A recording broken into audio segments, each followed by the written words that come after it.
G'day guys, it's Adam Gibson. I wanted to share a little story of a courageous little kid I met last week in WA. We're over there launching our WA family farm, and I got to meet a beautiful little girl, 10 years old, called Chloe. I won't share her surname obviously, but I met her with her mum, and her mum, they live in a small town in WA, and it turns out her mum was severely vaccine injured and suffered a lot of cardiac issues and all sorts of troubles, all sorts of issues from the jab, and got very little compassion or understanding from the powers that be, including her employers and the doctors and the hospitals and so on, which is not an uncommon story.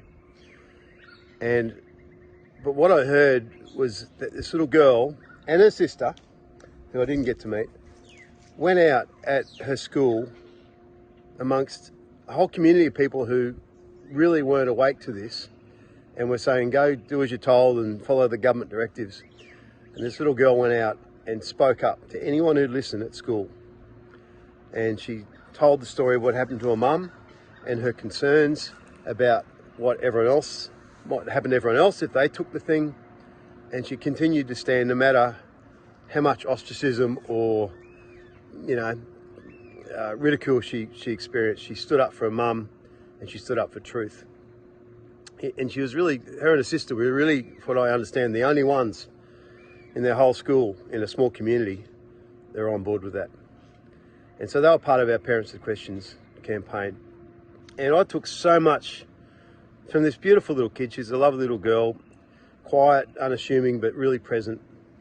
And I thought, man, that is courage. That is what we all need to have as adults, is that ability to stand up for the truth for our families and just speak the truth no matter what, no matter how much crap we cop.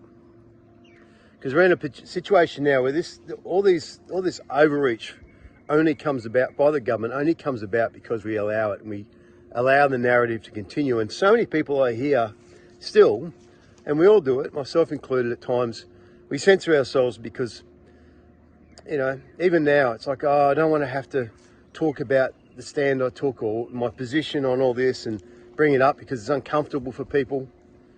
And yet, that's what allows the narrative to continue unabated. And I think the actions of a little girl like Chloe, able to stand up and speak her truth no matter what, gives others permission to wake up, to question. And it's only that initial, that it's often that catalyst, that one conversation that we have with people where we stand up and go, yeah, I'm not really agreeing with what's going on and I'm concerned about it. And, we're part of a community that is, it doesn't have to be confrontational, but just to say, yeah, I'm part of a community that really disagreed with the overreach and the mandates and everything else. And we have a lot of concerns about it, and we're not happy being told how to run our lives to that extent by the powers that be. That type of conversation opens up curiosity and permission for a lot of other people.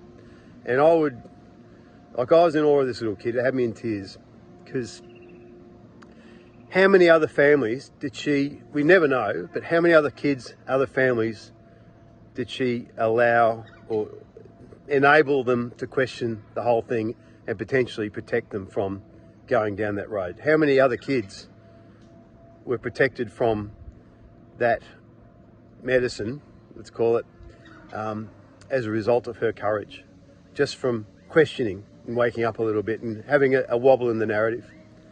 So that's my invitation for today.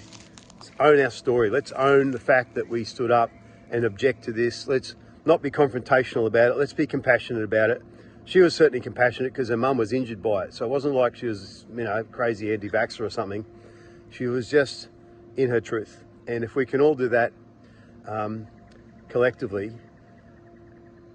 things change. Things change quickly because the narrative gets disrupted. It's my little sharing for today.